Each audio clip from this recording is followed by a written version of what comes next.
አንቺ ሰላም ሰላም ወንድም እንዴት ነህ? አለ አልሐምዱሊላህ። ደህና ነሽ? አለ ሁሉ ሰላም።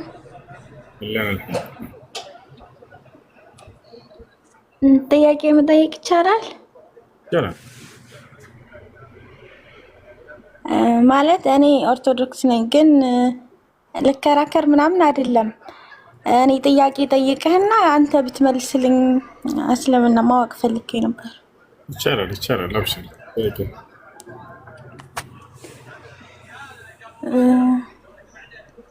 በክርስትና ኢየሱስ ክርስቶስ አምላክ ነው ተብሎ ነው የምንማረው እና በእስልምናስ እንዴት ይታያል? መልካም። በእስልምና ኢየሱስ ክርስቶስ መልእክተኛ ነው፣ ነብይ ነው። ራሱ ሲናገር ምን ይላል? ወጀዐለኒ ቃለ ኢኒ ዐብዱላህ አታኒ አልኪታብ ወጀዐለኒ ነቢያ ይላል። አምላክ የአላህ ነቢይ አድርጎኛል እያለ ይናገራል። በሌላ ቦታ ላይ ወኢዝ ቃለ ዒሳ ብኑ መርየም ያ በኒ እስራኤል ኢኒ ረሱሉላህ ኢለይኩም፣ የማርያም ልጅ መሲሁ ምን አለ? እናንተ የእስራኤል ልጆች ሆይ እኔ ወደ እናንተ የተላኩኝ የአላህ መልእክተኛ ነኝ አለ ይላል።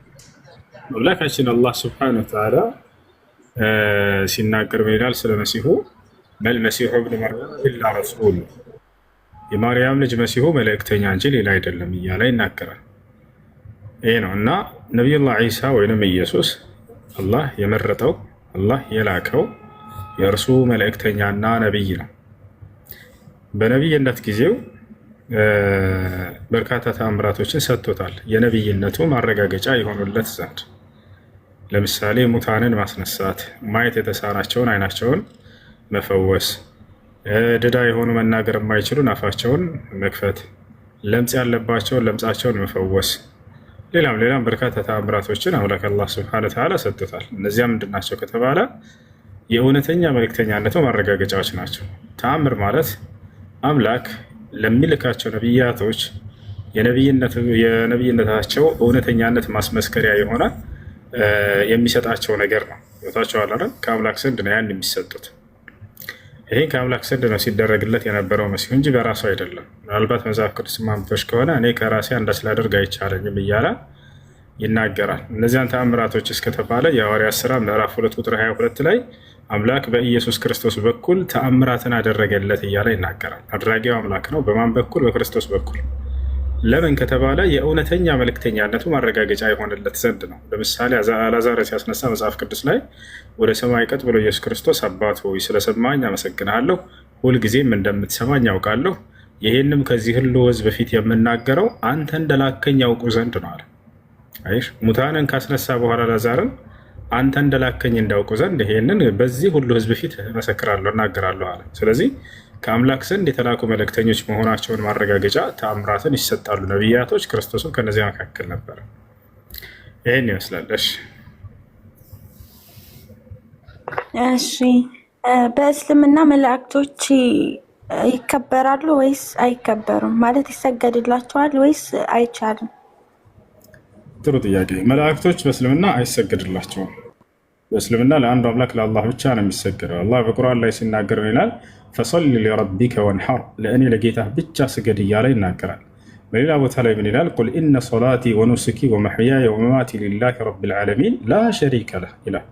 ወቢዛሊከ ኡሚርቱ አነ አወሉል ሙስሊሚን ይላል። ሙሐመድ ሆይ ስግደቴም መስዋዕት ማድረጌም ወይም እርዴም እንዲሁም ህይወቴም ሞቴም ለዓለማቱ ጌታ ለአላህ ብቻ ነው በላቸው ይላል። ቁል ኢኒ ኡሚርቱ አን አዕቡደ ላህ ሙኽሊሰን ለሁ ዲን፣ ሃይማኖትን ጥርት አድርጌ ለእርሱ ለአምላኬ ለአላህ እርሱን በብቸኝነት እንድገዛ ታዘዝኩ በላቸው ይላል። እና ስግደት ለአንዱ አምላክ ለአላህ ብቻ ነው። መሲሁ ወይም ዒሳ ኢየሱስ በቁርአን ላይ ለማን እንደሚሰግድ ሲናገር ምን ይላል? ወአውሳኒ ቢሶላት አለ። አምላኬ አላህ ለእርሱ ብቻ እንድሰግድ አዞኛል አለ። ማርያም ለማን እንደምትሰግድ በቁርአን ላይ ተገልጿል። ያ መርየም ቁኑቲ ሊረቢኪ ወስጁዲ ወርከዒ መዓ ራኪዒን። መልአኩ ገብርኤል መጥቶ ምን አላት? አንቺ ማርያም ሆይ ለጌታሽ ትእዛዝ ቀጥ በይ ለአላህ እንዲሁም ለእርሱ ብቻ ስገጂ ተብላ ታዘዘች። ሌላው እነ ዘከርያስ ማርያምን ያሳደጋት እርሱም ልክ እንዲሁ አላህ የላከው ነቢይ ነው በእስራኤል ምድር ላይ። ዘከርያስ ለማን ነበር የሚሰግደው? ለአላህ ይሰግድ ነበር። ፈናደትሁ ልመላኢከቱ ወሁወ ቃኢሙን ዩሰሊ ይላል። ዘከርያስም ቆሞ እየሰገደ ሳለ መልአኩ ገብርኤል መጥቶ ጠራው አናገረው እያለ ይናገራል። በስርዓትን ይዞለት መጥቶ ያህያ ወይንም ዮሐንስ የሚባል ልጅ እንደሚወልድ ይሄ ነው። እና ነቢያቶች ሁሉ ለአንዱ አምላክ ለአላህ ብቻ ነው የሚሰግዱት። እሺ እንዲሁም መላእክቶች በጣም እንወዳቸዋለን፣ በጣም እናከብራቸዋለን። ግን ስግደት አምልኮ የሚገባው አንዱ አምላክ ብቻ ነው። እነዚህ መላእክቶችም ለዚያ ለአንዱ አምላክ ሰጋጆች ናቸው። ነቢያቶችም መሲሁን ጨምሮ ክርስቶስን ጨምሮ ለአንዱ አምላክ የሚሰግዱ ናቸው። አላህ በቁርአን ላይ ሲናገር ነው ይላል ለን የስተንኪፈ አልመሲሁ አን የኩነ ዐብደን ሊላሂ ወለል መላኢከቱል ሙቀረቡን አለ። መሲሁ ወይንም ክርስቶስ እንዲሁም ታላላቅ የቅርብ መላእክቶች እነ ገብርኤል እነ ሚካኤል ለእኔ ለአላህ ባሪያ ከመሆን አይጸየፉም ነበር አለ። አላህን መገዛት በጣም ደስ የሚላቸው ነገር ነበር። ይሄ መላእክቶችም ሆኑ ነቢያቶች መላእክቶች እንደሚሰግዱ ለአንዱ ለአምላክ ለአላህ በሱረቱ ነህል ላይ ምን ይላል? ወሊላሂ የስጁዱ ማ ፊ ሰማዋቲ ወማ ፊል አርድ ሚን ዳባ ወልመላኢከቱ ወሁም ላ የስተክቢሩን የኻፉነ ረበሁም ሚን ፈውቅሂም ወየፍዐሉነ ማ ዩእመሩን ይላል።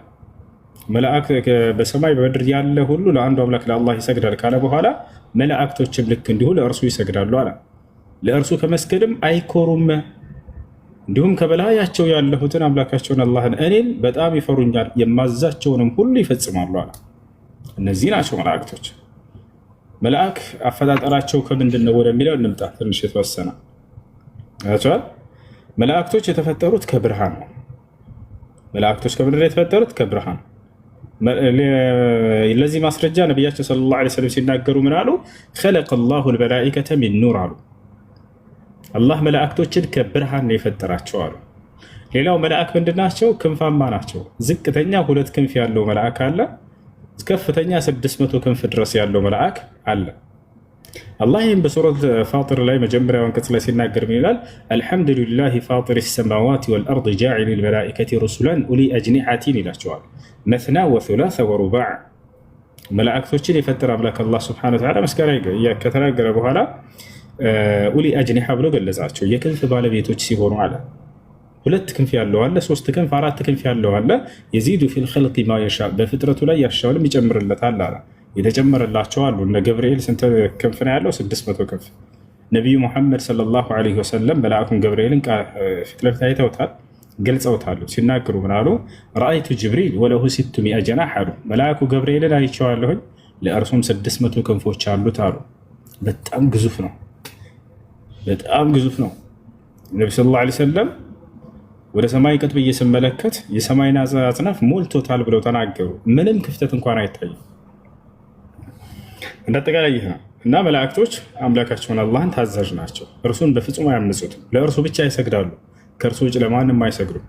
ልክ እንደ መላእክቶች እኛም ለአንዱ አምላክ በመስገድ እንጂ ልንጸድቅ የሚገባው ለመላእክት በመስገድ ለነቢያት፣ ለቅዱሳን፣ ለጻድቃን ለሚባሉ በመስገድ በፍጹም አያጸድቁም።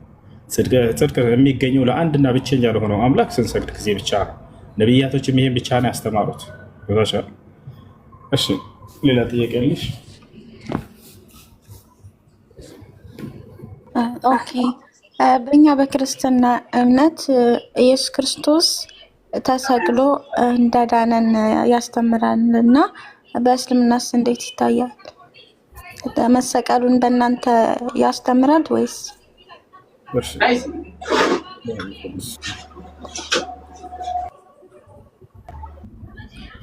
እሺ በእኛ መሲሁን ዒሳ ዓለይሂ ሰላምን አይሁዲዎች ለመግደል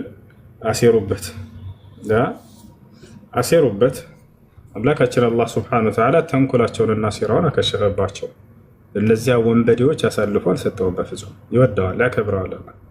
ስለዚህ አድኖታል። እንዲገደል እንዲሰቀል አሳልፎ አልሰጠውም። እርሱ በክብር እንዲያደርግ አድርጎታል።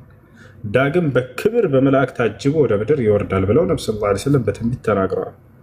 ስለዚህ አምላክ አላህ ምን ይላል? ወማ ቀተሉሁ ወማ ሰለቡሁ አለ። አልገደሉትም አልሰቀሉትም አለ። ታዲያስ ምን ሆነ ከተባለ በል ረፈዐሁ ላሁ ኢለይህ፣ በእውነትም አምላክ በክብር ወደ ሰማይ ወደ እርሱ አንስቶታል እያለ ይናገራል። ስለዚህ ነቢዩላህ ዒሳ አልተገደለም አልተሰቀለም፣ በክብር አድርጓል።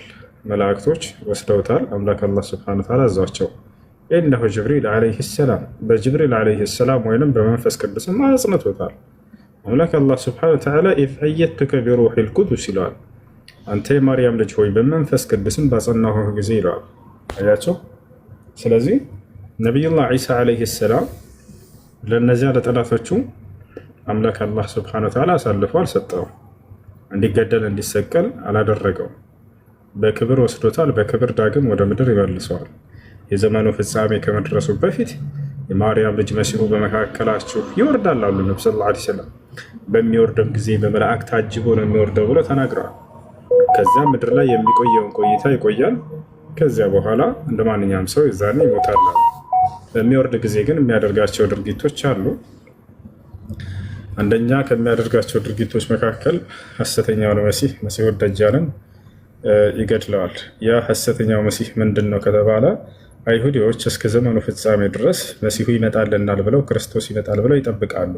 እውነተኛውን መሲህ የማርያም ልጅ ግን አልተቀበሉትም ነበር።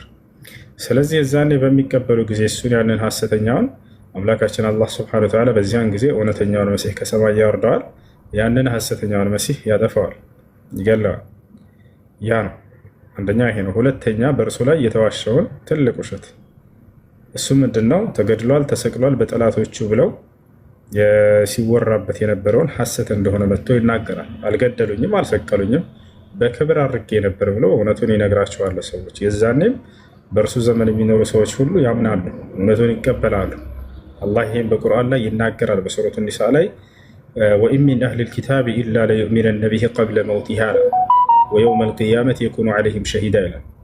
የዛኔ ዳግም በምድር ላይ በሚወርድ ጊዜ መሲሁ ምድር ላይ አንድም አይሁድ ወይንም ክርስቲያን አይኖርም በእውነተኛው መንገድ የሚያምኑ ቢሆኑ እንጂ የትንሣኤ ቀንም ይመሰክርባቸዋል እርሱን ሲያመልኩት በነበሩ ሰዎች ላይ ይላል። እኔ አምልኩኝ ያላልኳቸውም ብሎ እውነቱ ይናገራል። የዛኔ ይልቁንስ አንዱን አምላክ የላከኝን አምልኩ ነው ያልኳቸው ብሎ ይናገራል። እኔ አልተገደልኩም፣ አልተሰቀልኩም በክብር አድርጌ ነበር፣ ያው መጥቻለሁ በፊታችሁ ይላቸዋል። ከዚያ ሰዎች ሁሉ ያምናሉ። ካመኑ በኋላ ምን ይሆናል ከተባለ መሲሁ ዒሳ ዓለይሂ ሰላም በእርሱ ስም የተዋሸበትን መስቀል የተባለውን ነገር ሁሉ ይሰባብረዋል። ገብታቸዋል። ለዚህም ለነብዩ ሰለላሁ ዐለይሂ ወሰለም ወየክሲሩ ሶሊብ አሉ። መሲሁ ዳግም ሲመጣ መስቀልንም ይሰብራል ያሉ፣ ያጠፋል ከምድር ገጽ። ትውልድ ሁሉ ለአንዱ አምላክ እንዲገዛ አድርጎ ከዚያን እንደ ማንኛውም ሰው ይሞታል፣ ፍጻሜ ይሆናል። አምላክ አላህ ሱብሓነሁ ወተዓላ ግን መሲሁን ዳግም ሲያመጣው ጊዜ በጠላቶቹ ላይ ሁሉ የበላይነትን ይጎናጸፋል። መሲሁ ሁሉን ከእግሩ በታች ያደርግለታል። ሁሉ ለመሲሁ ከታዘዘ በኋላ የምድር ሰው ሁሉ የዛኔ ሁሉም የምድር ሰዎች ሁሉ ለአንዱ አምላክ እንዲገዙ ካደረጋቸው በኋላ መሲሁ የዛኔ ፍጻሜው ይሆናል። ያሰላም ያሰላም ያሰላም። እስከዚያ ድረስ ግን አምላክ አላህ ጠላቶችን ሁሉ ከእግሩ በታች ሊያደርግለት ቃል ገብቷል። ያሸንፋቸዋል መሲሁ። ይህም በሱራ አሊ ዕምራን ላይ ይናገራል። እኒ ሙተወፊከ አለው፣ እኔ ላነሳህ ነው አንተን አሁን አለው። ጌዛኔ ሲያነሳው ገና ወራፊዑከ ኢለየ ወደ እኔ እኒ ሙተወፊከ እኔ ልወስድህ ነው። እኒ ሙተወፊከ ወራፊዑከ እኔ ወሳጅህ ነኝ አንሽህም ነኝ አለው። ልወስድህ ነው ላነሳህ ነው አለው። ለምን? ሙጠሂሩከ ሚነ ለዚነ ከፈሩ ከነዚያ ከካዱት ላድንህ ነው አለው። አድኖታል አምላካችን አላህ። ወጃዒሉ ለዚነ ተበዑከ ፈውቀ ለዚነ ከፈሩ የዛን የተንሳኤ ቀን አላህ ሱብሓነሁ ወተዓላ እርሱንና እርሱን ተከታዮች የምድር ሰዎች እንዳለ አማኞች ሁሉ የበላይ ይሆናሉ በጠላቶቻቸው ላይ። ያያችሁ የዛኔ ሁሉን ለአንዱ አምላክ እንዲገዛ ካደረገ በኋላ መሲሁ የምድር ሰዎችን ሁሉ የዛኔ ፍጻሜ ይሆናል፣ እርሱም ይሞታል ማለት ነው። የተሻለ ነው። ኦኬ። በእናንተ በእስልምና ኢየሱስ ክርስቶስ ወደዚች ምድር መጥቶ ያስተማረበት ዋነኛ ዓላማው ምንድን ነው? በጣም ጥሩ ጥያቄ፣ ወሳኝ ጥያቄ። እንግዲህ መሲሁ ያስተማረው ምንድን ነው? አንድን አምላክ አድርጉ ነው። በእርሱ ላይ ቅንጣት ሌላን አታጋሩ ነው። ይሄ ነው በቃ። ወላሂ የነቢያቶች ትምህርት እንዴት ደስ እንደሚል። አንዲት እኮ ነች፣ ወጥ ነች፣ በቃ አንዲት ነች አስተምሮታቸው። እሱም ምንድን ነው? ያ ቀውም ዕቡዱላህ ማ ለኩም ሚን ኢላሂን ገይሩ አለቅ። ህዝቦቼ ሆይ አላህን በብቸኝነት አንዱን አምላክ ተገዙ፣ ከእርሱ ውጭ ሌላ ማንም አምላክ የላችሁምና። ቃለቀ። ይሄ ነው የሁሉም ነቢያት አስተምህሮ እንዳለ ብታዩ ይሄ ነበረ። ነቢዩላህ ዒሳ ካስተማራቸው አስተምህሮቶች መካከል በሱረቱል ማኢዳ ላይ ምን ይላል? ወቃለ አልመሲሁ ያ በኒ እስራኤል ዕቡዱላህ ረቢ ወረበኩም። ክርስቶስም እንዲህ አላቸው ለእስራኤል ሰዎች ይላል፣ እናንተ የእስራኤል ልጆች ሆይ ጌታዬን እና ጌታችሁን አላህን በብቸኝነት ተገዙት አላቸው ይላል። ይሄ ነው በቃ። በሌላ ቦታ ላይ መሲሁ ምን አላቸው? ወኢነ አላህ ረቢ ወረብኩም ፈዕቡዱሁ ሃዛ ሲራጡን ሙስተቂም አላቸው። የእኔም ጌታ የእናንተም ጌታ አላህ ብቻ ነው፣ እርሱም በብቸኝነት ተገዙት፣ ይህ ነው ቀጥተኛው መንገድ አላቸው። ነቢያቶች ሁሉ ለዚህ ነው የመጣው። ብትወዱኝ ትእዛዙ ምንድን ነው ከተባለ የትእዛዛት ሁሉ ፊተኛይቱና መጀመሪያይቱ እስራኤል ሆይ ስማ ጌታ አምላካችን አንድ አምላክ ነው የሚል ነው። ጌታ አምላካችን አንድም ሶስትም ነው ብሎ አላስተማረም። ጌታ አምላካችን አብ ወልድ መንፈስ ቅዱስ ናቸው ብሎ አላስተማረም። ጌታ አምላካቸው እኔ ነኝ አለ። ይልቁንስ ምንድን ነው ያለው? ጌታ አምላካችን ብሎ ለእርሱም አምላኩ ጭምር እንደሆነ ገልጾታል። ዮሐንስ ወንጌል ምዕራፍ 20 ቁጥር 17 ላይ ኢየሱስ ክርስቶስ ወደ አምላኬ ወደ አምላካችሁ አድርጋለሁ እያለ ይናገራል። ኤፌሶን ምዕራፍ 1 ቁጥር 3፣ ኤፌሶን ምዕራፍ 1 ቁጥር 17 የኢየሱስ ክርስቶስ አምላክ ይባረክ ይላል። አምላክ አለው። ስለዚህ ስለ አምላኩ ሊናገርና አምላኩን ሊሰብክ መጣ እንጂ እኔን አምልኩ ሊል አልመጣም። አንዲትም ቦታ ላይ ኢየሱስ ክርስቶስ መጽሐፍ ቅዱስ ላይ በተለይ እኔን አምልኩኝ አላለም፣ በፍጹም አላለም።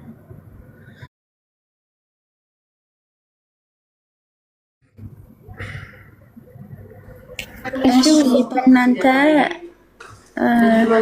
ከድንግል ማርያም መወለዱን ታምናላችሁ በእስልምና? ኢየሱስ ክርስቶስ ከድንግል ማርያም ያለ ወንድ ከሴት ብቻ ነው እሱ የተወለደው። ከድንግል ማርያም ነው፣ ማንም ወንድ ሳይገናኛት። ለዚህም ነው ምናለች ማርያም ቃለት አና የኩን ሊ ወለድ ወለም የምሰስኒ በሸር፣ ወንድ ያልነካኝ ሲሆን ለእኔ እንዴት ልጅ ሊኖረኝ ይችላል አለች። ስለዚህ በድንግልናዋ ማንም ወንድ ሳይገናኛት የወለደች የዓለማችን ብቸኛዋ ሴት እሷ ነች። ማርያም በዚሁ አጋጣሚ ጻድቅ ነች። በቁርአን ላይ ጻድቅ ተብላ ተመስክሮላታል። ልጇም ልክ እንዲሁ ጻድቅ ተብሎ ተመስክሮለታል። ነቢያችን ሰለላሁ ዐለይሂ ወሰለም ፈአቁሉ ከማ ቃለ ልዐብዱ ሷሊሕ ይላሉ። ጻድቁ የአላህ ባሪያ መሲሁ እያሉ ይገልጹት ነበረ ሐዲስ ላይ። ማርያምን ልክ እንዲሁ አላህ ነው በቁርአን ላይ ጻድቅ ነች ብሎ የመሰከረላት። ወኡሙሁ ስዲቃ ይላል፣ እናቱም ጻድቅ ነች አለ። ያሰላም። ማርያም በምድራዊ ህይወቷ ጽድቅናን ከተጎናጸፉት ነች፣ ምሉእነትን ከተጎናጸፉት ነች ብሎ ነብዩ ሰለላሁ ዐለይሂ ወሰለም መስክረውላታል። የቀጣዩ ዓለምን ዕጣ ፈንታዋን ሲናገሩ የገነት ነች ብቻ ሳይሆን የገነት ታላቅ ሴት ነች ብሎ ተናግረውላታል። ሐዲስ ላይ ሲናገሩ ምን አሉ? ከሙለ ሚነ ሪጃሊ ከሲር ወለም የክሙል ሚነ ኒሳ ኢላ አርበዐ ወሁም መርየም ወአሲያ ወፋጢማ ወኸዲጃ። ምን አሉ ነብዩ ሰለላሁ ዐለይሂ ወሰለም?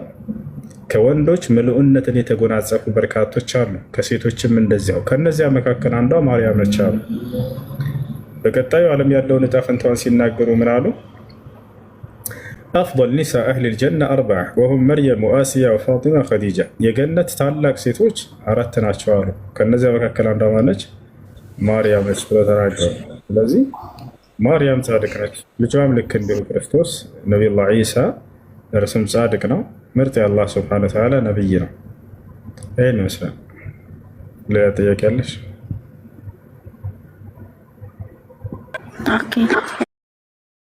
ጥምቀት በእኛ ጥምቀት ኃጢአትን ያስተሰርያል በሚል እናምናለን። በእናንተስ ጥምቀት አለ ወይስ እንዴት ይታያል?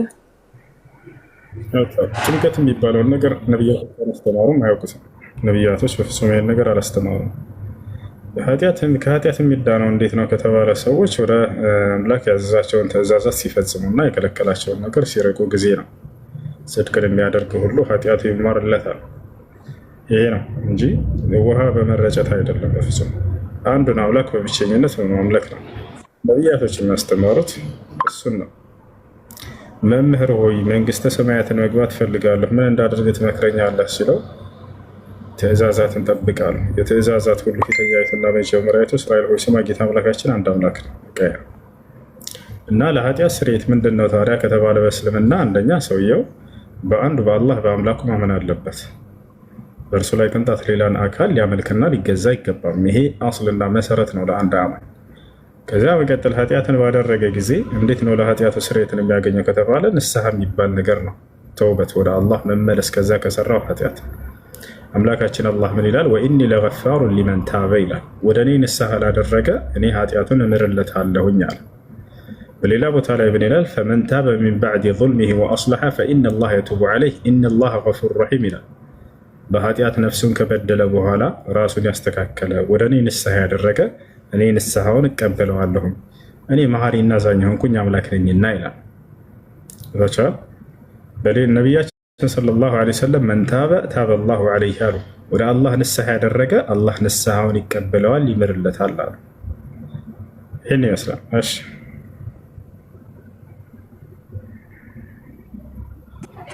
ኦኬ፣ አመሰግናለሁ። እየገባሁ ማወቅ እችላለሁ ከዚህ በኋላ? ደስ ያለሽን ጥያቄ ነው። እሺ፣ በእስልምና ወደ መካ ሀጅ የሚካሄድበት ዋነኛ ዓላማው ምክንያት ምንድን ነው? መልካም እንግዲህ የእስልምና መሰረቶች አንደኛው ምንድን ነው? ወደ መካ በመሄድ ሀጅ ማድረግ ነው። ነቢዩ ሰለላሁ ዐለይሂ ወሰለም ሲናገሩ ምን አሉ? ቡንየ ልእስላም ዐላ ኸምስ ሸሃደተን ላ ኢላሃ ኢለላህ ወአነ ሙሐመደን ረሱሉላህ ወኢቃመ ሰላህ ወኢታእ ዘካህ ወሰውም ረመዳን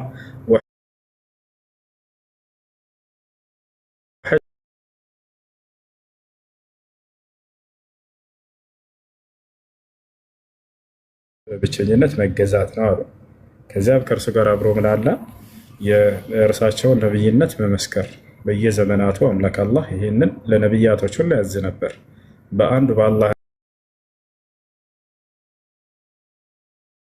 ብቻ መስገድ የሚለው ነው ሶላትን።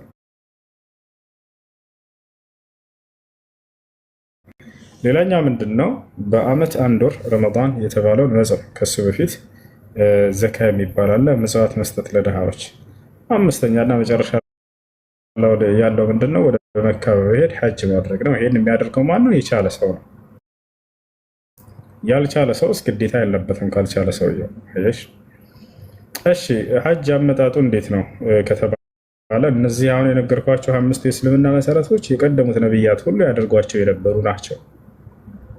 ከማን ጀምሮ ከተባለ የመጀመሪያው ነብይ ማን ነው በኢስላም? ከዚያ ጀምሮ ማለት ነው። የመጀመሪያው ነብይ ማን ነው? አዳም ነው።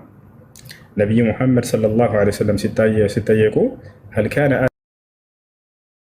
ተናገሩ። አላህ ቃል በቃል ያለማንም መካከለኛ አናግሮታል። እሱ አምላካችን አላህ ሶስት አካሎችን ያለማንም መካከለኛ አናግሯል። አንደኛ አዳም፣ ሁለተኛ ሙሴ፣ ሶስተኛ ነቢዩ ሙሐመድ ሰለላሁ ዐለይሂ ወሰለም።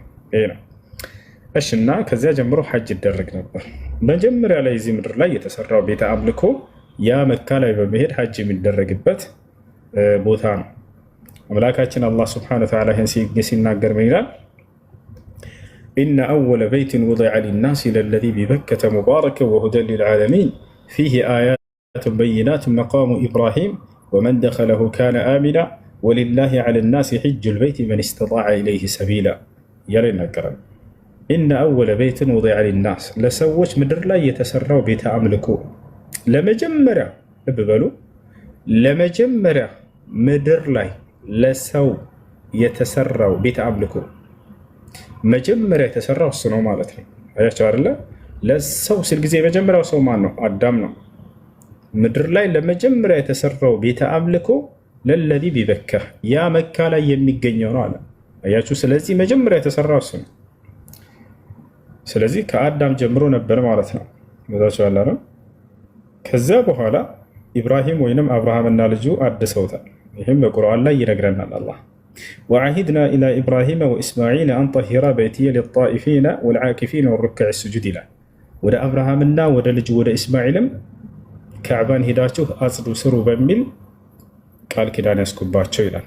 አብርሃምና ልጁም ሄደው ሰሩ። ያን ወኢዝ የርፈዑ ኢብራሂሙ ልቀዋዒደ ሚነል በይቲ ወኢስማዒል ይላል። አብርሃምና ልጁ ኢስማዒልም የካዕባን የቤቱን መሰረት አንስተው በሰሩ ጊዜ ይላል። አየሽ? ስለዚህ አብርሃም እና ኢስማዒል እነዚህ ሁለት ታላላቅ ነቢያት ሰርተውታል። አሁን ምን ቀረ? ዓላማው ምንድን ነው? የተሰራበት ነው።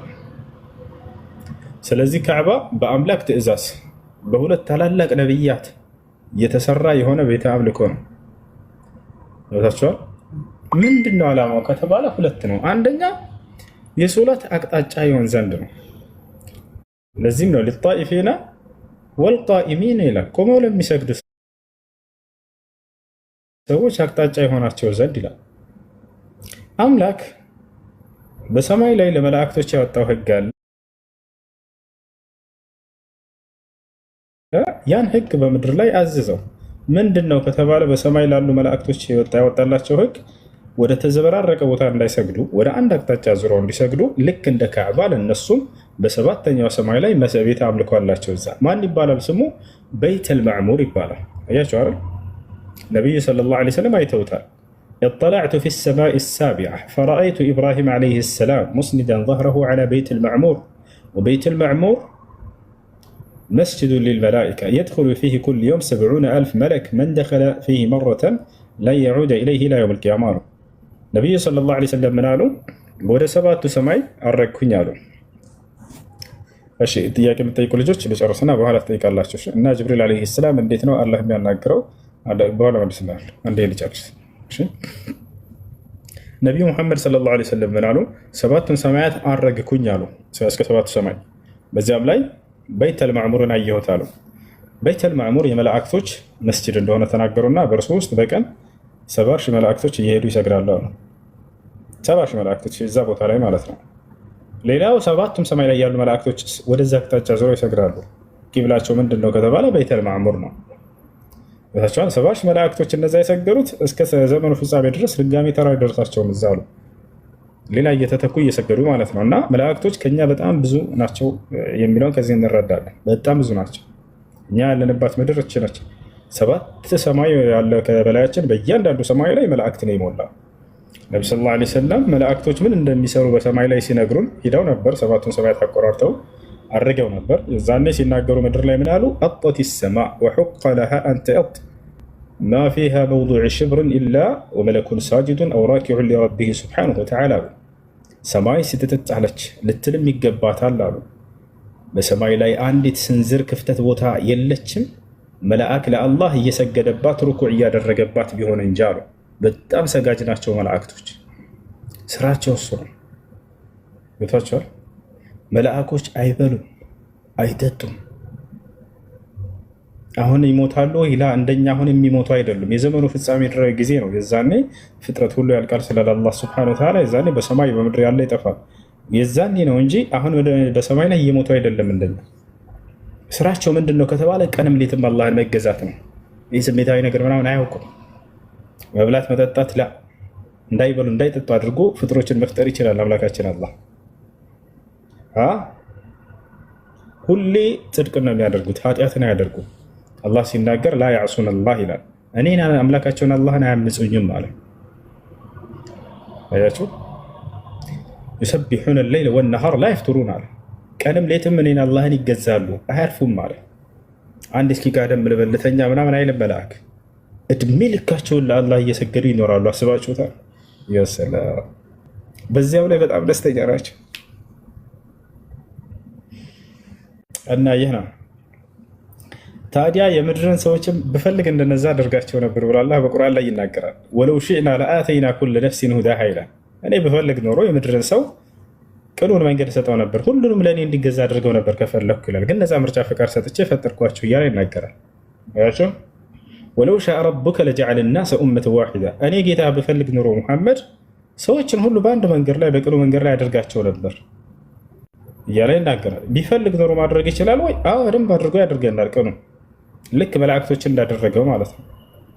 ግን ምን አደረገ? ነፃ ምርጫ ፍቃድ ሰጠ። ነፃ ምርጫ ፍቃዱን ተጠቅሞ ሰው ከጸደቀ ከመላእክቶች ይሆናል።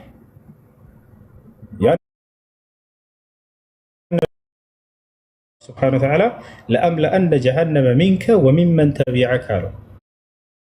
ሰይጣን ሆይ አለው ገሃነምን በአንተና አንተን በተከተሉ ከሃዲያን ሞላታለሁኝ ብሎ ተናግሮታል። በአንተና አንተን በተከተሉ ሁሉ ሞላታለሁኝ አለው። ስለዚህ አላህ ገሃነምን ሞላታለሁ ብሎ ሲናገር ጊዜ እንደው ዝም ብሎ ሰዎችን ያመኑትን ምናምን እየወሰነ እንደዛ አይደለም። ሰይጣንን ቃል በቃል ነው የተናገረው። በአንተና አንተን በተከተሉ ነው ሞላት ብሎ ገልጿል። እንደ አጠቃላይ ይህ ነው። ካዕባ ዓላማው ምንድን ነው ከተባለ የተሰራበት አንደኛ በአምላክ ትእዛዝ በነቢያት እጅ ነው የተሰራበት ዓላማ ለምንድን ነው? የሶላት አቅጣጫ ይሆን ዘንድ ነው። ያን ለሰማይ መልአክ ያወጣውን ህግ አምላክ አላህ በምድር ላይ ሰዎች ወደ ተበራረቀ ቦታ እንዳይሰግዱ ወደ አንድ አቅጣጫ ዙሮ እንዲሰግዱ ካዕባን እንዲሰራ አዘዘላቸው። ሰዎች ሁሉ ወደዚያ አቅጣጫ ዙሮ ይሰግዳሉ። የሚሰግዱት ግን ለማን ነው ከተባለ ለአንድ አምላክ ለአላህ ነው። ያ ምንድነው? አቅጣጫ ነው። ከአላህ አቅጣጫ ብሎ ጠርቶታል ወይ በቁርአን ላይ? አዎ በደንብ አድርጎ ጠርቶታል። ፈወሊ ወጅሀከ ሸጥረል መስጂዲል ሐራም ይላል። ሙሐመድ ሆይ ሶላትን ስትሰግድ ፊትህን ወደ ካዕባ ወደ ቂብላ አቅጣጫ ዙረህ ስገድ ይላቸዋል። አቅጣጫ ብሎ ይጠራዋል። ፈአይነማ ኩንቱም ፈወሉ ውጁሀኩም ሸጥረሁ ይላል። የትም ቦታ ሆናችሁ በምትሰግዱ ጊዜ ፊታችሁን ወደ እሱ አቅጣጫ ዙራችሁ ስገዱ እያለ ይናገራል ማለት ነው። ሌላ ሁለተኛው ዓላማው ምንድነው? ሐጅ ስነስርዓት መፈጸሚያ ነው። የአምስተኛ የእስልምና መሰረት የሆነውን ሐጅን የምንፈጽምበት ስፍራ ነው እሱ። እንግዲህ ሐጅ አምስተኛ እስልምና መሰረት ነው። ቀደም እንደተናገርኩት ነቢያቶች ሁሉ ወደዛ ሄደው ሐጅ አድርገዋል። ሐታ ነቢዩላህ ዒሳ አድርገዋል። ነቢ ሰለላሁ ዐለይሂ ወሰለም ረአይቱ ዒሳ ሐጀን አሉ። የማርያም ልጅ ዒሳ በመካ ላይ መጥቶ ሐጅ ሲያደርግ ተመልክቼዋለሁ አሉ። መቼ? በእርሳቸው ጊዜ? አዎ በእርሳቸው ጊዜ። ዳግም በሚመጣም ያደርጋል ብለው ተናግረዋል። አምላክ አላህ ቻይ ነው። መሲሁን ከሰማይ ወርዶ ምድር ላይ ሐጅ እንዲያደርግ አድርጎታል። ነቢ ሰለላሁ ዐለይሂ ወሰለምንም እንዲያዩት አድርጓል። ነቢያችን ሰለላሁ ዐለይሂ ወሰለም የቀደሙትን ነቢያት ሁሉ አገናኝቷቸዋል። አላህ ዑሪض ዐለየ አልአንቢያ አሉ። ነቢያትን ሁሉ አምላክ አላህ ገለጠልኝ አሉ። ፈረአይቱ ኢብራሂም አብርሃምን አየሁት፣ ወረአይቱ ሙሳ ሙሴን አየሁት፣ ወረአይቱ ዒሳ የማርያምን ልጅንም ዒሳንም አየሁት ብለው ተናገሩ። እነዚያን ሁሉ ነቢያት አምላክ አላህ አሳይቷቸዋል። ይህ ለአምላክ የሚሳነው ነገር አይደለም። ምናልባት መጽሐፍ ቅዱስም ላይ የተሽ ከሆነ ኢየሱስ ክርስቶስ እነ ሙሴን እነ ኤልያስን አይቷቸዋል ይላል። ከእነርሱ በኋላ መጥቶ ነገር ግን አምላክ ገለጠለትና አሳየው። ከዛሊክ ለነቢዩ ሙሐመድ ሰለላሁ ዐለይሂ ወሰለም ይሄን ለመሲሁ ያደረገው ለእርሱም አድርጎላቸዋል። የቀደሙትን ነቢያት ሁሉ እንዳለ አገናኝቷቸዋል። ማግኘት ብቻ ይመስላችኋል? ነቢያትን ሁሉ ነቢዩ ሰለላሁ ዐለይሂ ወሰለም ቤተ መቅደስ ወይም ኢየሩሳሌም የሚገኘው ቤት መስጂድ አልአቅሷ ውስጥ አሰግደዋቸዋል። ነቢያችን ገብቷቸዋል። ነቢያችን ሰለላሁ ዐለይሂ ወሰለምን መልአኩ ገብርኤል ከቤታቸው ከመካ እስከ ኢየሩሳሌም ወሰዳቸው መስጂድ አልአቅሷ። ልክ ሲወስዳቸው ጊዜ ፈደኸልቱ ቤተ መቅደስ አሉ። ቤተ መቅደስም ገባሁኝ አሉ። ፈረአይቱ ልአንቢያ ነቢያትንም ተሰብስበው እየጠበቁኝ ተመለከትኩኝ አሉ። ከዛም መልአኩ ገብርኤል ምን አለ? ያ ሙሐመድ ተቀደም ወሰል ቢህም፣ ሙሐመድ ሆይ ነቢያትን ሁሉ ተቀድመህ ለፋቸውና አንተ ምራቸው አሰግዳቸው አላቸው። ፈአመምቱ ልአንቢያ አሉ። ቃል በቃል ነቢያትንም መራኋቸው አሰገድኳቸው ብለው ተናገሩ። ሊዩዕለመ ቢዛሊከ አነሁ ኢማሙሁም ወቁድወቱሁም ወኡስወቱሁም ዐለይሂ ሰላቱ ወሰላም። በዚህ ምክንያት ነቢዩ ሰለላሁ ዐለይሂ ወሰለም የነቢያት ሁሉ መሪ መሆናቸው ይታወቅ ዘንድ። ለዚህም ነው ሐዲስ ላይ ምናሉ? አነ ሰይድ ወለድ አደም የውም ልቅያማ አሉ። የትንሣኤ ቀን የአዳም ልጆች ሁሉ አለቃና በላጭ ነኝ እያሉ ይናገራሉ። እሺ ይህን ይመስላል እና ሐጅ መፈጸሚያና የሶላት አቅጣጫ ይሆን ዘንድ ነው ካዕባ የተሰራው፣ በነቢያቶች እጅ ነው የተሰራው። ይህን ይመስላል። እሺ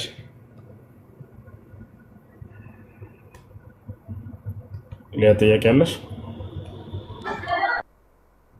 እሺ በእስልምና ከነቢያችን መሐመድ በፊት ነቢያቶች ነበሩ ወይስ መሐመድ ናቸው የመጀመሪያ ነቢይ? ጥሩ ጥያቄ። ነቢዩ ሰለላሁ ዐለይሂ ወሰለም የመጀመሪያ ነቢይ አይደሉም። እርሳቸው የመጨረሻ ነቢይ ናቸው። ከእርሳቸው በፊት ነቢያት ነበሩ ወይ? አዎ ነበሩ። አላህ በቁርአን ላይ ምን ይላቸዋል ሲነግራቸው በሱረቱል አሕቃፍ ላይ ቁል ማ ኩንቱ ቢድዐን ሚነ ሩሱል፣ እኔ የነቢያት መጀመሪያ አይደለሁም በላቸው ይላል። ታዲያ እስከተባለ የነቢያት መጨረሻ ናቸው። ይህም ሲናገር በሱረቱል አሕዛብ ላይ ምን ይላል? ማ ካነ ሙሐመድን አባ አሐድ ሚን ሪጃሊኩም ወላኪን ረሱለላህ ወኻተመ ነቢይን አለ። ሙሐመድ የእኔ መልእክተኛዬ የነቢያት ሁሉ መደምደሚያና መጨረሻ ነው እያለ ይናገራል ስለ እርሳቸው። ከእርሳቸው በፊት ስለ አምላክ አላህ ነቢያትን አስነስቶ ነበር ወይ? አዎ። በሱረቱ ኒሳ ላይ ሲናገር ምን ይላል? ኢና አውሐይና ኢለይከ ከማ አውሐይና ኢላ ኑሕን ወነቢይነ ሚን ባዕዲህ ወአውሐይና ኢላ ኢብራሂም ወኢስማዒል ወኢስሓቅ ወአዩብ ወዩኑስ ወሃሩን ወሱለይማን ወአተይና ዳውደ ዘቡራ ወሩሱለን ቀድ ቀሰስናሁም ዐለይከ ሚን ቀብል ወሩሱለን ለም ነቅሱስሁም ዐለይክ ወከለመ ላሁ ሙሳ ተክሊማ። ያ ሙሐመድ ሆይ እኔ ወደ አንተ ዛሬ ራእይን እንደምገልጥልህ ከአንተ በፊት ለነበሩ ነብያት ራእይን ስገልጥላቸው ነበር።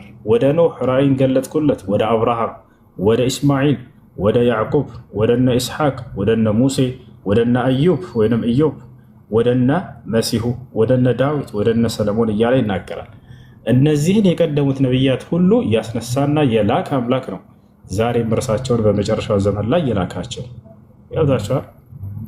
ይህ ነው እነዚህ ሁሉ ነብያቶች አምላካችን አላህ ሱብሓነሁ ወተዓላ እንደላካቸው ይገልጻል።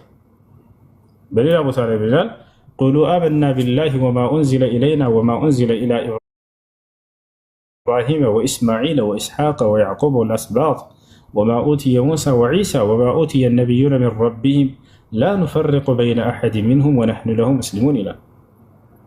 ምን እያለ ያዘናል? አላህ ቁሉ አመና ቢላህ በአላህ አምነናል በሉ ይለናል። አዎ አምነናል። ወማ ኡንዚለ ኢለይና ወደ እኛ በተወረደው መጽሐፍ አምነናል በሉ ይለናል። ወደ እኛ የተወረደው መጽሐፍ ምንድነው? ቁርአን። ወማ ኡንዚለ ኢላ ኢብራሂም ወኢስማዒል ወኢስሐቅ ወያዕቁብ ወደ አብርሃም በተወረደው፣ ወደ ኢስሐቅ በተወለደው፣ ወደ ያዕቁብ በተወለደው፣ ወደ ኢስማዒል በተወረደው ወማ ኡቲየ ሙሳ ወዒሳ ሙሴና ዒሳ ወይም መሲሁ የተሰጡትን ምልክ እንዲሁ በዚያ ማምነናል በሉ ይለናል። ወማ ኡቲየ ነቢዩነ ሚን ረቢሂም ነቢያቶች ከጌታቸው በተሰጡት ሁሉ አምነናል በሉ ይለናል። ይሄ ነው እምነታችን። በአንዱ በአምላክ በአላህ እናምናለን። ከእርሱ ውጭ ሌላ ማንም አምላክ የለም። ዘጋን አይደል ስለ አምላክ። ቀጥታ ደግሞ ምንድነው ነቢያቶችን እንቀበላለን። እነዚህ ነቢያቶች ከአምላካቸው የተሰጡትን ደግሞ አምነን እንቀበላለን። ምን ነበር የተሰጡት ከተባለ ይህ የራሱ የእስላም አስተምህሮ አንድ ለአምላክ በብቸኝነት ተገዙ እያሉ ነበር ሲያስተምሩ የነበሩት። አብርሃም ምን አስተማረ የሚለው እንዳለ በቁርአን ላይ ተቀምጧል። ኢስሐቅ ምን አስተማረ? ያዕቆብ ምን አስተማረ? ዮሴፍ ምን አስተማረ? መሲሁ ምን አስተማረ? ዘከርያስ ምን አስተማረ? ዮሐንስ ምን አስተማረ? ኢልያስ ምን አስተማረ? ኤልሳ ምን አስተማረ? እንዳለ ሁሉ እነዚህ የተናገሩት ሁሉ ተቀምጧል። ኖህ ምን አስተማረ? ዮናስ ምን አስተማረ? እንዳለ ይሁላቸው አለ። ለናሙናነት ያክል ልጥቀስላቸው እስኪ ምን አስተማሩ? ከማን እንጀምር? ከኖህ እንጀምር። ኖህ ምን አስተማረ ለህዝቦቹ? ቃለ ሱብሓነሁ ወተዓላ ፊ ሱረት ሁድ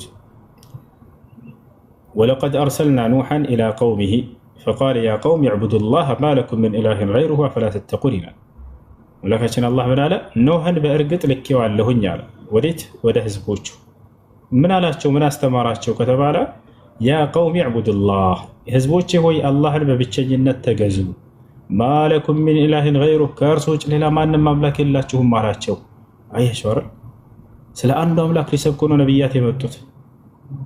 አንዱን አምላክ አላህን በብቸኝነት ተገዙ፣ ከእርሱ በስተቀር ሌላ ማንም አምላክ የላችሁም አሉ። ከዚያ በኋላ ማን መጣ? ሁድ መጣ። እነዚህን አሁን የምጠቅስላችሁ ነቢያት መጽሐፍ ቅዱስ ላይ አያውቃቸው። መጽሐፍ ቅዱስ ብዙ መጽሐፍ ቅዱስ የማያውቃቸው ነቢያቶች አሉ። እነዚያን ሊጠቅስልን ነው። ከዚያ በኋላ ማን መጣ? ከኖህ በኋላ ሁድ። ሁድ ወዴት የተላከ ነው? ወደ ዓድ ነገድ የተላከ ነቢይ ነው። ምን አስተማራቸው ከተባለ ወኢላ ዓድን አኻሁም ሁዳ ቃለ ያ ቀውም ዕቡዱላህ ማ ለኩም ሚን ኢላሂን ገይሩህ። ልክ ኖህ ብሎት የነበረውን ደገመው ይህም ነቢይ። ወደ ዓድ ነገድም ሁድ የሚባልን ነቢይ ይላኩላቸዋል አምላካችን አላህ። ሁድም ምን አላቸው? ህዝቦቼ ሆይ አላህን በብቸኝነት ተገዙ፣ ከእርሱ በስተቀር ሌላ ማንም አምላክ የላቸውም አላቸው ይላል። ከዚያ ቀጥሎ ማንን ላከ? አላህ ሷሊሕን ላከ። እርሱ ደግሞ ወዴት ነው የተላከው? ሰሙድ ወደሚባሉ ነገዶች ነው። ወኢላ ሰሙድ አኻሁም ሷሊሓ ፈቃለ ያ ቀውም ዕቡዱላህ ማ ለኩም ሚን ኢላሂን ገይሩህ። አንድ እሱም ያለፈውን ነቢይ የተናገረውን ቀጥሎ ተናገረው። ምክንያቱም የሚገልጥላቸው አንድ አምላክ ነው። ያ አንድ አምላክ የሚገልጥላቸውም ለነቢያት ሁሉ አንድ አይነት ትምህርት ነው። ይታቸዋል አይደለ? ትምህርታቸውም ስለማን ነው ከተባለ ስለ አንዱ አምላክ ሊሰብኩ ነው የመጡት። የምድር ሰው ሁሉ ለአንዱ አምላክ እንዲገዛ ነው ሲያስተምሩ የነበሩት ነቢያቶች። ይታቸዋል። ሷሊሕ ምን ስለ ሷሊሕ ሲናገር ምን አለ? ወኢላ ሰሙድ አኻሁም ሷሊሕ አለ። ወደ ሰሙድ ነገዶችም ሷሊሕን ወንድማቸውን ላኩላቸው አለ። ምን አስተማራቸው? ቃለ ያ ቀውም ዕቡዱላህ ማ ለኩም ሚን ኢላሂን ገይሩህ። ህዝቦች ሆይ አላህን በብቸኝነት ተገዙት፣ ከእርሱ በስተቀር ሌላ ማንም አምላክ የላችሁም አላቸው። ከዚያ በኋላ አላህ ማንን አስነሳ? አብርሃምን አስነሳ። አብርሃም ምን አስተማረ? ወኢብራሂም ኢዝ ቃለ ሊቀውሚሂ ዕቡዱላህ ወተቁሁ ዛሊኩም ኸይሩን ለኩም ኢን ኩንቱም ተዕለሙን ኢነማ ተዕቡዱነ ሚን ዱኒላሂ አውሳነን ወተኽሉቁነ ኢፍካ ኢነ ለዚነ ተዕቡዱነ ሚን ዱኒላሂ ላ የምሊኩነ ለኩም ሪዝቃ ፈብተጉ ዒንደላሂ ሪዝቀ ወዕቡዱሁ ወሽኩሩ ለህ ኢለይሂ ቱርጀዑን ይላል። ምን አለ ሲናገር ወኢብራሂም ሙሐመድ ሆይ አብርሃምም ለህዝቦች እንዲህ ባለ ጊዜ አስታውስ። አብርሃም ምን አለ? ያ ቀውም ዕቡዱላህ ህዝቦች ሆይ አላህን በብቸኝነት ተገዙት፣ ወተቁሁ እርሱንም ብቻ ፍሩት አለ። ዛሊኩም ኸይሩን ለኩም ኢን ኩንቱም ተዕለሙን የምታውቁ የምታገናዝቡ እንደሆናችሁ ይህ ነው ለእናንተ የሚሻላችሁ አላቸው ይላል። አንዱን አምላክ በብቸኝነት አምልኮ አለ። በቃ አብርሃም ቀጥሎ ምን አለ? ኢነማ ተዕቡዱነ ሚን ዱኒላሂ አውሳነን አላቸው ህዝቦችን፣ እነዚያ ከአላህ ውጭ የምትገዟቸው ሁሉ ጣዖቶች ናቸው አለ። ወተኽልቁነ ኢፍካ በራሳችሁ እጅ ቅጥፈትን ፈጥራችሁ ነው አላቸው። በቃ የሰው ልጅ ፈጠራ ናቸው ከአላህ ውጭ የሚመለኩ እያለ አብርሃም ያስተምር ነበር። ወተኽልቁነ ኢፍካ ቅጥፈትን ፈጥራችሁ ነው በራሳቸው የፈጠራቸው ፈጠራዎች ናቸው ከእርሱ ውጭ ያሉት ይላል። ኢነ ለዚነ ተዕቡዱነ ሚን ዱኒላሂ ላ የምሊኩነ ለኩም ሪዝቀን አላቸው። ቀጥሎ እነዚያ ከአላህ ውጭ የምትገዟቸው ሲሳይን ሊለግሷቸውም ሆነ ሊነሷቸው አቅም የላቸውም አላቸው። ፈብተጉ ዒንደላሂ ሪዝቅ አለ አብርሃም። ሲሳይን ስትፈልጉ ከጌታችሁ ከአላህ ዘንድ ብቻ ፈልጉ። ወዕቡዱሁ እርሱንም ብቻ አምልኩት። ወሽኩሩ ለሁ እርሱንም ብቻ መስክኑት። ኢለይሂ ቱርጀዑን በምትሞቱም ጊዜ ወደ እርሱ ነው የምትመለሱት አላቸው ይላል። ከዚያ ማንን አስነሳ አምላካችን አላህ? በአብርሃም ዘመን በዚያው ማንን አስነሳው? ሎጥን አስነሳው። ሎጥ ዓለይሂ ሰላም ለአብርሃም የወንድሙ ልጅ ነው። ፈአመነ ለሁ ሉጥ አለ አምላካችን አላህ። ሉጥም አመነለት ለእርሱ አለ። ሎጥን ላከው አምላክ አላህ ሱብሓነሁ ወተዓላ ወደ ማን? ግብረ ሰዶምን ሲሰሩ ወደ ነበሩ ህዝቦች ላከው። ሂድና አንዱን አምላክ አላህን በብቸኝነት እንዲገዙ አስተምር፣ ከግብረ ሰዶም ተግባራቸው እንዲርቁ አስተምራቸው ተባለ። እርሱም እንዲሁ አስተማረ። ወኢነ ሉጠን ለሚነል ሙርሰሊን ይላል አላህ። ሉጥ ከመልእክተኞች መካከል ነው። ሌላ ልክ እንደሁ ከዚያ በኋላ እነማንን አስነሳ ብላ አላህ ሱብሓነሁ ወተዓላ ከዛው በአብርሃም እያለ ማንን አስነሳው? ከአብርሃም በኋላ ኢስሐቅን አስነሳው። ኢስሐቅም ልክ እንዲሁ አምላክ አላህ ከላካቸው ነቢያቶች ነው። ከዚያ በኋላ ማንን አስነሳ? ያዕቆብን አስነሳ። ከዚያስ ዮሴፍን አስነሳ። እነዚህ ሁሉ ነቢያት አምላክ አላህ ሱብሓነሁ ወተዓላ ከነቢ ሰለላሁ ዐለይሂ ወሰለም በፊት ሲገልጣቸው ማነው ሲልካቸው የነበሩ ነቢያቶች ናቸው። እነርሱም አስተምሯቸው ያው አንዱን አምላክ በብቸኝነት ተገዙ እያሉ ነበር ሲያስተምሩት የነበረው። ይህን ይመስላል።